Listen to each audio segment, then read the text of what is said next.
Sous le ciel étoilé, une personne crie tandis qu'une hache vole dans sa direction. Rapidement, l'arme porte un coup fatal à cette personne. L'auteur de l'attaque est un homme aux longs cheveux noirs qui a éliminé son adversaire. Un vieil homme demande si l'ennemi est parti dans l'autre monde et le plus jeune lui demande s'il ne voit pas. L'autre répond aussitôt que sa vue l'a quitté il y a bien longtemps. L'homme aux longs cheveux, épuisé, dit que c'est dommage et s'avance vers le vieil homme. S'agenouillant devant lui, il annonce que tout est terminé, recevant les éloges du vieil homme. Mais le jeune homme pense que le vieil homme mérite aussi davantage de reconnaissance. Le culte de la luxure était si puissant qu'il aurait pu ensanglanter les quartiers centraux, ce qui a poussé toutes les factions à s'unir contre eux. Notre protagoniste regarde en arrière, constatant qu'il a réussi à vaincre la luxure, mais il sait que sa vie touchera bientôt à sa fin. Son compagnon lui demande s'il va bien, et l'homme répond oui pour l'instant. Peu après, le vieil homme déclare que la secte hétérodoxe ne survivrait pas sans son chef suprême. Notre héros blessé finit par dire que l'alliance orthodoxe aurait été anéantie dans le district si ce n'était pas grâce à l'ancien. Dans un rire désinvolte, l'homme finit par dire que tout cela est arrivé à cause de lui, Yeon Ho-jung, également connu sous le nom de l'empereur noir. Mais malgré tout, il y a quelque chose que ce vieil homme veut demander au jeune homme, ce qui le laisse perplexe. L'ancien sait que le protagoniste a été choisi comme successeur des factions orthodoxes, mais il a tout de même préféré devenir le chef de la faction hétérodoxe. Bientôt, l'empereur noir se tait. Puis il explique que les choses se sont passées pour cette raison. Le vieil homme reste impassible et révèle que sa mort surviendra dans 8 minutes. Le plus jeune décide qu'il restera à ses côtés jusqu'à la fin. Alors que les deux hommes discutent, une troisième personne se lève, brandissant une aiguille entourée d'une aura violette. Le chef de l'alliance Ima finit donc par dire de ne pas garder de rancune, et cet homme se prépare. Ainsi, il lance l'aiguille qui atteint notre protagoniste en plein torse. Saisi par la douleur, notre héros laisse échapper un gémissement, réalisant qu'il s'agit d'une aiguille d'acupuncture. L'aura violette de l'individu commence à se dissiper, et le protagoniste comprend que Tangwon n'est pas mort comme il le pensait. Le vieil homme lui demande de comprendre. Après tout, qu'il arrêterait s'il mourait. Puis le même homme suppose qu'il s'excusera dans l'au-delà, et décide donc d'avancer, espérant le revoir un jour. Notre protagoniste, allongé au sol, finit par demander pourquoi il a fait cela, puisqu'il allait mourir de toute façon, et se rend compte qu'il va mourir en souffrant. Il y a 26 ans, le protagoniste a été témoin de la fin de son clan. Son père est mort avec son frère. Il s'est retrouvé seul sous les cieux des districts centraux, sans personne à qui faire confiance. Au final, il a fini par rejoindre les factions non orthodoxes et a réussi à gravir les échelons jusqu'à en devenir le chef, montrant à quel point il s'est battu désespérément pour survivre. Mais à présent, l'homme ne peut que se tordre de douleur au sol en gémissant, supposant que tout cela n'a servi à rien, et même ses derniers instants de vie sont emplis d'une immense douleur et de trahison. Dans l'obscurité totale, il finit par entendre des enseignements bouddhistes et se demande s'il s'agit de l'au-delà, jusqu'à ce qu'il ouvre les yeux et voit quelqu'un devant lui. Il reconnaît cette personne comme étant une grande prêtresse et remarque qu'elle lui semble étrangement familière. Il se demande alors s'il s'agit d'un rêve ou d'une sorte d'hallucination, jusqu'à ce qu'un contact soudain à l'arrière de sa tête attire son attention. Il tourne son visage désormais juvénile vers la source du contact. Il voit un garçon à côté de lui qui lui dit qu'il s'agit de rituels ancestraux et qu'il devrait donc s'asseoir puisque son père le regarde. La surprise se lit un instant dans ses yeux, puis il reconnaît cette personne comme étant Ji-pyong. Aussitôt après, il crie son nom et saute sur le garçon pour lui faire un câlin. Le plus jeune finit par être déconcerté car ce n'est pas normal. Mais notre protagoniste se rend compte que son frère, décédé il y a plus de 20 ans, est là maintenant, jusqu'à ce que soudain l'appel de son ancien prénom résonne, lui permettant de reconnaître cette voix. Il se retourne et appelle son père, apercevant le vieil homme qu'il a élevé debout derrière lui. La confusion envahit à nouveau son visage. Bientôt, le protagoniste court vers lui, criant après l'homme qui lui a donné la vie. Mais alors le vieil homme lui prend la main. Les cheveux du jeune homme volent en l'air alors qu'il tombe rapidement à genoux devant son père. Le silence s'empare de toute la zone. Notre jeune protagoniste reste encore confus face à tout cela, et le vieil homme demeure sérieux avec un regard ferme. Il dit que le jeune homme provoque du tumulte pendant les rituels et qu'il demandera des explications plus tard. Mais pour l'instant, il doit se repentir pendant 3 jours. Le père du protagoniste reste silencieux, affichant une expression sceptique. Le jeune homme accepte sans hésiter sa punition. Il regarde son corps et réalise qu'il est de nouveau en vie. Ses cicatrices, ses callosités et ses blessures ont complètement disparu. Ainsi, il comprend qu'il est revenu dans le passé, ce passé qu'il désirait tant, ayant été ramené au clan Myon de Green Moon. Quelque temps plus tard, le protagoniste se dirige vers le temple des ancêtres et y entre rapidement. Et en refermant la porte avec lassitude, le jeune homme se dit que son aîné n'a vraiment aucune pitié. Mais il se rend vite compte qu'il ne peut pas simplement accepter cela avec joie, car il s'agit d'un événement inexplicable qui pourrait poser problème à l'avenir. Pourtant, notre héros se sent tendu face à tout cela. Il abandonne rapidement l'idée d'y réfléchir davantage, sachant qu'il ne trouvera pas de réponse rien qu'en y pensant. Cependant, quelque chose continue de le retenir. À ce moment précis, ton esprit remarque quelque chose. Puis il s'assied par terre et se demande s'il est redevenu un jeune homme de 18 ou 19 ans. En jugeant par le temps automnal et l'apparence de ses proches, il devine qu'il est revenu 26 ans en arrière. Cela ne peut signifier qu'une seule chose. Fou de rage, il finit par frapper son support, réalisant que dans moins d'un an, son clan sera détruit. Par conséquent, le jeune homme en conclut qu'il n'a pas le temps de s'allonger et de se détendre. Il ouvre alors la porte avec une force extrême. Très vite, notre héros reconnaît son frère, qui s'apprête à entrer. Le plus jeune demande où va le protagoniste. Sans voix, Ho-jung essaie de réfléchir. Son frère lui dit qu'il doit rester là encore 3 jours, et notre jeune homme le sait déjà et demande pourquoi l'autre est là. Le frère attentionné ouvre son kimono pour prendre quelque chose et avoue qu'il était inquiet, car le jeune homme ne boirait que de l'eau pendant 3 jours. Alors, il a apporté des boulettes de riz qu'il a lui-même préparées. Notre protagoniste fixe le visage de son frère, se rappelant que Ji-pyong mourra dans 1 an et demi. Le jeune homme demande à notre héros de manger avant que le vieil homme ne s'en rende compte. Mais To-jung pense à son père, car il sait qu'il mourra sous l'épée du méchant, étant donné qu'il est le chef du clan. Tout cela ressemble à une mauvaise blague pour le protagoniste, qui se met alors en colère et promet d'éliminer ses ennemis avant que cela n'arrive. Dans sa tête, il se dit qu'il va se préparer correctement pour empêcher que cela ne se produise. Et son frère est déconcerté par l'étreinte soudaine. Ojong promet qu'il atteindra son apogée et tuera toute la vermine qui osera lui voler son bonheur. Quelque temps plus tard, le protagoniste arrive quelque part. Il suit le chemin et monte les escaliers. Les serviteurs s'inclinent et saluent le jeune maître. Notre protagoniste continue d'avancer jusqu'à ce qu'il s'arrête brusquement devant deux gardes locaux. Les deux gardes saluent le jeune maître et lui demandent pourquoi il est là. Notre protagoniste dit qu'il veut voir son père. Le garde demande si le jeune homme est venu parce qu'il a été appelé, mais Ojang répond que non. Sur ce, l'aîné s'approche doucement, disant que dans ce cas, notre protagoniste n'est pas autorisé à entrer. Ojang déclare qu'il est très pressé. L'autre répond qu'il a reçu des ordres stricts de ne laisser entrer personne avant midi. Face à cela, notre jeune homme s'excuse et leur demande de transmettre un message à son père, ce qu'ils acceptent tous les deux de faire. Notre protagoniste affirme qu'il va prendre la technique du vrai sol bleu en avant. Le vieil homme acquiesce, mais ils se rendent vite compte de la nouvelle et en sont déconcertés. L'homme barbu demande s'il compte vraiment tenter quelque chose d'un niveau aussi élevé. Notre jeune homme confirme puis s'en va, non sans le rappeler de prévenir son père. Il quitte alors le temple où se trouve son père, gardant à l'esprit que cette technique sera bientôt à sa portée. Les gardes se demandent si Ojang va réellement apprendre l'un des 5 arts martiaux du clan Young. Son compagnon affirme qu'il est impossible qu'un jeune maître comme lui parvienne, mais que le second jeune maître pourrait peut-être réussir. On découvre bientôt que, par le passé, Ojang détestait Japon parce que le talent de son frère était si grand que leur père s'entretenait avec lui seul. Ainsi, le protagoniste le traitait comme s'il n'existait même pas. Le petit dit qu'il est cruel d'avoir faim aussi longtemps, car personne ne pourrait survivre un combat en ne buvant que de l'eau. Il pousse un soupir et jette rapidement un coup d'œil autour de lui. Puis il demande au protagoniste s'il a faim et s'il veut qu'il lui apporte quelque chose. Notre héros reste silencieux et son frère mentionne avoir trouvé une auberge qui pourrait lui plaire. Mais il est rapidement interrompu par notre jeune homme qui l'appelle par son nom. Le silence s'installe alors dans la pièce et le plus jeune, déconcerté, l'interroge. Mais notre jeune homme finit par s'excuser, ainsi que demander pardon pour l'avoir traité si mal. Il admet alors qu'il est inutile et malhonnête de ne pas avoir soutenu la progression de son frère et que tout cela était dû à sa fierté stupide. Enfin, il assure que cela ne se reproduira plus. Impressionné, son petit frère essaie de dire quelque chose, mais son frère conclut en s'excusant d'avoir causé tant de problèmes. Et même s'il n'est pas pardonné, il espère qu'ils pourront tous les deux oublier cette rancune. Japon se rend compte que Ojang a vraiment changé et ne le déteste plus. Ainsi, le jeune homme finit par pleurer de bonheur en entendant cette confession. Son frère laisse échapper un léger soupir accompagné d'un sourire. Ils se tiennent côte à côte et jouent le réconfort. Les deux gardes observent en silence. Ils sont perplexes, mais impressionnés par la scène à laquelle ils assistent. Ensuite, nous voyons un autre endroit, la cuisine du vieux Sonny. Japon, prenant un morceau de poisson, appelle son frère. Il lève les yeux pour le regarder. Il commente alors que le vol d'hirondelles du garçon est devenu plus vite. Notre jeune homme est impressionné qu'il ait remarqué et admet que sa façon de marcher est très différente d'habitude, révélant que son énergie semblait se déplacer légèrement devant son corps. Le personnage s'en rend compte et reste silencieux, se rappelant qu'il a pratiqué la méthode de l'hirondelle rapide pendant son exil. C'était un plan risqué car il devait se concentrer et comprendre chaque centimètre et chaque fibre de son corps. Ainsi, il s'est rendu compte que son corps avait également régressé de façon extrême, car il devait extraire de force le ki interne de lui-même, comme si celui-ci se brisait en plusieurs fragments. C'était un processus douloureux et extrême. Reconnaissant que ce n'était vraiment pas facile, le jeune homme a fini par avoir une hémorragie nasale. Son esprit et son corps ne tenaient que par la seule force de sa volonté. Japon se rend compte que la méthode de l'hirondelle rapide de son frère doit déjà être au niveau des 7 étoiles. Remarquant quelque chose d'extrême, le jeune homme acquiesce et révèle qu'il a complètement maîtrisé la méthode de l'hirondelle rapide. Se levant, surpris, le plus jeune demande si c'est vrai, puis le félicite. Et Ojang se rend compte qu'à cause du changement de son ki interne, sa façon de marcher avait légèrement changé. Pourtant, le talent et la perception de son frère étaient tels qu'il avait pu remarquer cela de ses propres yeux. L'autre remarque quelque chose d'étrange lorsqu'un ki familier s'approche. Ojang, savourant son thé, remarque qu'il y a 3 personnes, dont l'une possède un niveau de force acceptable. Son frère s'avance pour les saluer, mais est rapidement arrêté lorsqu'il heurte quelqu'un, une femme qui le regarde avec un air furieux. Il essaie de s'excuser, mais les deux passent devant lui sans même le reconnaître. Pendant que ces deux personnes impolies discutent, le plus jeune finit par retrouver son ami, Namon, s'en fait remarquer que l'endroit où il se trouve n'est vraiment pas impressionnant. Notre protagoniste boit son thé pendant que son frère discute. Le jeune homme, avec un regard sérieux et attentif, reste sur ses gardes. L'homme plus âgé suggère à la jeune fille de goûter le poisson local, jusqu'à ce qu'elle reconnaisse le frère du protagoniste et l'appelle frère Yungyak. Le plus jeune décide alors de présenter son grand frère. Chaleureusement, notre héros le salue et se présente sous le nom de Yong Ho-jan. L'homme plus âgé se présente comme Lee Jung-yak, mais il est rapidement interrompu par la jeune fille qui demande s'ils sont simplement venus admirer le paysage. Désespéré, l'homme nie et demande à son frère de commander quelques plats. La femme regarde alors autour d'elle et demande s'il ose vraiment appeler cela de la nourriture. Japon, la tête baissée, retourne à sa place. Il s'excuse ensuite, disant qu'il n'aurait pas dû proposer cet endroit. Mais il est vite interrompu par le protagoniste qui l'appelle. Il dit qu'il doit fêter son succès et que le jeune homme devrait lui offrir un verre. Très ému, le jeune homme dit qu'il lui offrira autant de verres qu'il le souhaite. Le temps passe et l'ambiance reste silencieuse. Même le cri de la femme devient évident lorsqu'elle affirme qu'il est honteux qu'une personne inférieure donne une conférence. Son compagnon tente de demander à la jeune femme de se calmer en lui faisant remarquer que tout le monde les regarde. Avec un sourire arrogant, elle se demande de qui il parle, disant qu'il y a beaucoup de vermine dans cet endroit. Les deux frères finissent par la fixer du regard, mais Japon affiche un air furieux. Les deux essaient de la convaincre d'arrêter de parler de ses frères, car ils appartiennent tous deux à un clan prestigieux. Avec dédain, la jeune fille dit que personne ne reconnaît le clan des jeunes et dépenaillés comme l'un des 7 grands clans. Puis elle dit aux garçons de chuchoter, mais leur rappelle qu'elle pourrait leur arracher la boue. Soudain, le plus jeune jeune se lève. Notre protagoniste lève les yeux et l'observe. Il voit son petit frère se tourner vers la femme. Tu essaies de l'appeler, mais il est déjà entouré d'une aura pleine de colère. Le plus jeune crie que la femme va trop loin. Elle semble déconcertée par une telle remarque. Alors le garçon suppose que ce langage vulgaire et toutes ces insultes doivent être les coutumes du clan auquel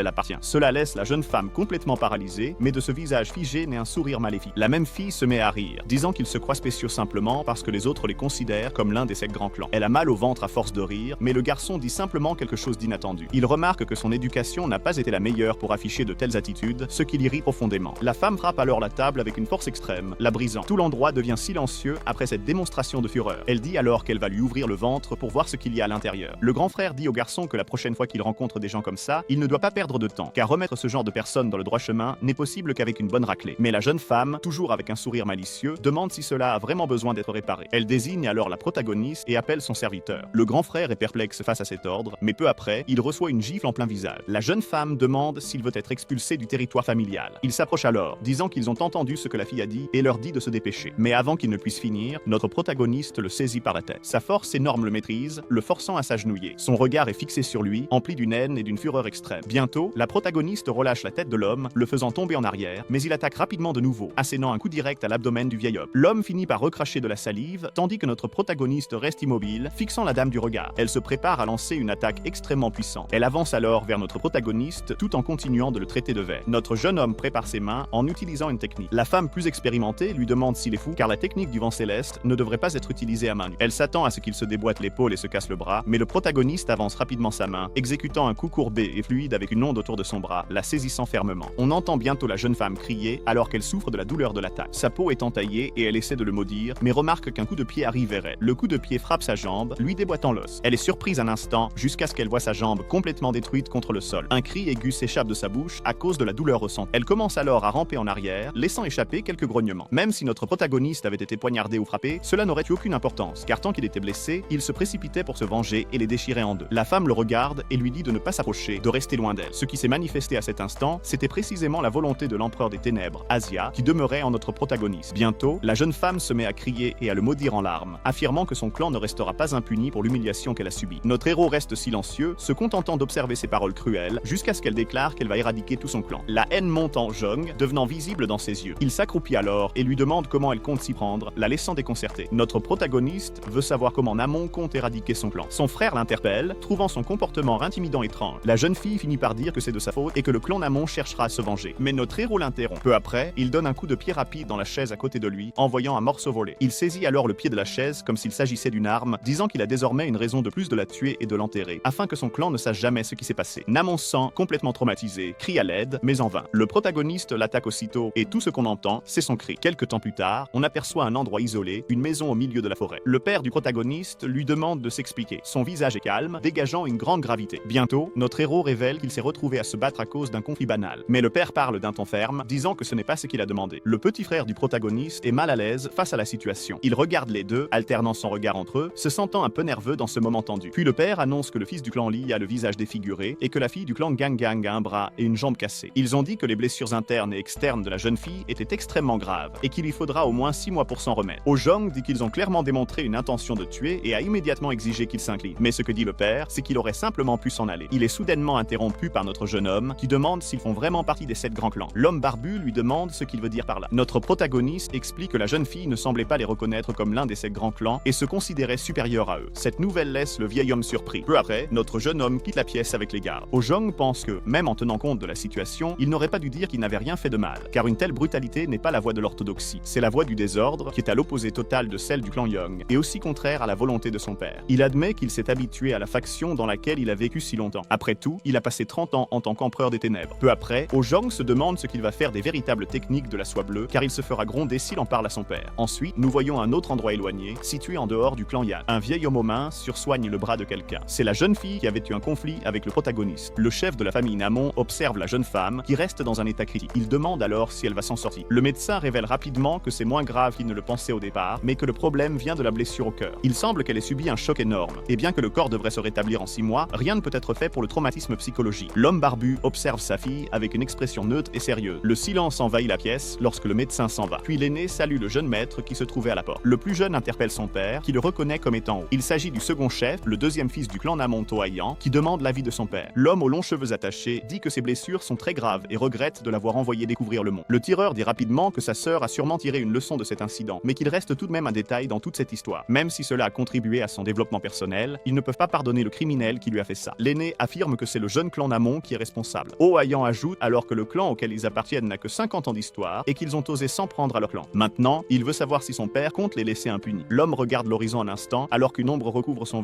visage, ce qui lui fait supposer qu'il va effectivement agir ainsi. Car même si l'enfant a été blessé, il ne veut pas affronter une force aussi puissante que le clan Yan. Avec un sourire manifestement forcé, le plus jeune acquiesce, disant que le chef de famille ne peut pas agir sur un coup de tête. Le vieil homme demande alors ce qu'il en est du criminel, mais le jeune homme répond aussitôt que l'individu devra faire face aux conséquences, puisqu'il est responsable de toute la situation. Ensuite, le jeune homme demande quand la réunion des successeurs aura lieu. Nous voyons alors une autre scène où la pleine lune brille dans le ciel. Le frère cadet du protagoniste pose une question à propos de cette réunion. Son père explique qu'il s'agit d'un festival auquel participent de nombreux disciples des 7 grands clans, et comme son nom l'indique, il a pour but de rapprocher les clans et de créer de l'harmonie. Il remet alors le laissez-passer à son plus jeune fils et mentionne qu'il enverra l'escouade bleue avec lui, ce qui surprend le jeune homme qui considère cela comme un honneur. Mais son père lui demande s'il y a un problème, car son fils semble étrangement tendu. Le jeune homme dit alors que son frère aîné serait mieux adapté pour cela, et le vieil homme comprend. Mais l'homme barbu se retourne et réfléchit un instant. Il révèle alors à Japon que son frère est dangereux, ce qui le laisse perplexe face à une telle déclaration. L'aîné admet, alors que Hojong se comporte différemment ces derniers temps, et demande à son fils s'il n'a pas remarqué cela. C'est comme si le protagoniste était soudainement devenu une personne complètement différente. Sous la pleine lune qui brille dans le ciel, on retrouve notre héros dans un autre endroit, entouré de bambous. Il s'entraîne avec assiduité, maniant sa batte avec une extrême habileté. Il finit par donner un coup puissant dans l'air, mais il ressent alors une décharge qui parcourt son corps depuis son bras. Il serre les dents de douleur et laisse échapper un gémissement, puis laisse tomber son arme au sol. En observant ses mains ensanglantées, il admet que c'est clairement sa limite. Il décide qu'il devrait oublier la hache pour l'instant, puisqu'il a déjà tant de mal avec un simple bâton. Il se demande alors combien de temps il lui faudra pour retrouver sa force, mais il entend bientôt quelqu'un l'appeler, étonné de le voir s'entraîner. Notre héros détourne le regard un instant, se demandant pourquoi son père est venu ici. Le vieil homme semble encore plus impressionné qu'il fasse tant d'efforts même la nuit. Notre protagoniste révèle son désir d'apprendre à manier correctement la lance et le bâton. Son père est surpris de voir qu'il est vraiment déterminé à maîtriser de telles armes, mais il se demande si son fils ne va pas s'entraîner à l'épée, ce que le jeune homme refuse aussitôt. Le père demande pourquoi et s'interroge. Est-il vraiment décidé à ne pas s'entraîner à l'épée alors qu'en tant qu'aîné du clan, il devrait améliorer son maniement de l'épée? Mais notre héros explique que, même s'il fait des efforts pour s'entraîner et apprendre, à quoi cela sert-il si ce n'est pas appliqué correctement? Le vieil homme est surpris par une telle déclaration et explication. Puis le jeune homme dit que la voix martiale se ressent par le corps et qu'il a trouvé une voix qui correspond à la sienne. Par conséquent, il continuera ainsi. Un silence s'installe entre les deux, puis le père du protagoniste se tourne silencieusement et dit que le portier lui a parlé de quelque chose. Il demande si le jeune homme veut vraiment apprendre la technique du véritable fil de soie bleue, ce que notre protagoniste confirme. L'aîné explique alors que la technique du véritable fil de soie bleue est l'un des 5 grands arts divins du clan et que personne ne peut apprendre l'un de ces 5 grands arts sans l'autorisation directe du chef. Par conséquent, il souhaite poser une question. La surprise se lit sur le visage de notre protagoniste. L'aîné ajoute alors que sa réponse pourrait influencer sa décision de lui permettre d'apprendre la technique. Soudain, nous sommes transportés dans le passé du protagoniste, dans sa vie antérieure. Les disciples criaient pour protéger le clan Yan de la montagne verte qu'il servait avec tant de fidélité. Un garde arrive à la maison principale, complètement épuisé. S'appuyant sur sa lance, il dit qu'ils ne peuvent plus attendre, et le père ajoute alors que tout cela concerne les 5 grands arts martiaux divins. Les deux se retournent alors et aperçoivent l'homme fatigué. Le frère cadet du protagoniste révèle qu'il souhaite lui aussi se battre aux côtés de son père, mais l'aîné finit par remettre le manuel original des 5 grands arts martiaux divins au protagoniste. Puis il se détourne d'eux et se dirige vers la porte en silence. Il semble inquiet face à l'invasion soudaine, mais après avoir avalé le sien, avec détermination, il rassemble toute son aura d'un seul coup. Il leur dit alors de se dépêcher de partir, car l'homme devant eux ne laisserait pas son clan s'effondrer simplement parce qu'un ennemi attaquait. Il crie ensuite que l'équipe du mur de fer combattra les méchants et défendra le clan Yan, et tout le monde acquiesce. Notre protagoniste, en regardant les livres, commence à penser à son père. Nous revenons au présent, où l'aîné demande s'il peut poser une question. Il demande si le jeune homme connaît toutes les formes de la technique du véritable fil bleu. Il avait lui-même déjà dit au gardien qu'il avait mémorisé toute la véritable technique, mais il est vite interrompu par l'aîné, qui affirme qu'il n'a pas seulement appris cette technique. La confusion se lit sur le visage du vieil homme, et notre protagoniste révèle sérieusement qu'il connaît toutes les formes des 5 grands arts divins. Le père du protagoniste est surpris par cette déclaration, mais le jeune homme la confirme simplement, pensant que puisque son père l'a formé, il aimerait tout lui raconter sur la vie passée qu'il a vécue, et surtout sur les dangers auxquels il a été confronté. Mais à présent, ce n'est pas possible dans sa vie actuelle, car cela susciterait beaucoup de soupçons. Et sachant cela, Hojong déclare que le moment n'est pas encore venu et resserre sa prise sur son bâton. Il explique alors qu'il a tout appris quand il était plus jeune à la bibliothèque d'arts martiaux, ce qui impressionne son père, qui se souvient encore de tout. Peu après, le père du protagoniste se demande mentalement si le jeune homme ment, mais il se rend vite compte qu'il lit la vérité dans ses yeux, qu'il connaît vraiment toutes les formes. Cependant, il ne comprend toujours pas pourquoi il est aussi pressé d'apprendre et se demande s'il y a une raison derrière cela qu'il ignore. Puis le vieil homme commence à réfléchir et accepte, disant que le jeune homme devrait se rendre au bureau le lendemain, car il va l'aider à développer la méthode de l'hirondelle volant. Le lendemain matin, dans la maison du chef, dans un endroit isolé, nous voyons le protagoniste concentré sur son père, les mains jointes, tandis que l'aîné pense que dans un demi-mois cela suffira, car car il lui a également fallu tout ce temps pour rassembler son énergie. Bientôt, il commence à rassembler son énergie avec ses enfants, mais remarque quelque chose d'étrange chez. Puis, une énergie incommensurable provenant du protagoniste commence à circuler et à remplir tout l'environnement. Le protagoniste semble être en apparente souffrance. Ses yeux commencent à briller intensément et la lumière de son énergie se répand dans toute la maison. La fumée commence à se dissiper petit à petit. Le vieil homme est complètement stupéfait par ce qu'il est en train de voir, mais bientôt ses yeux s'écarquillent en voyant son fils. Il le voit concentré et il n'en revient toujours pas, car cela ne fait même pas une heure qu'il a commencé les exercices et il fait déjà preuve d'une maîtrise extrême. Notre protagoniste pousse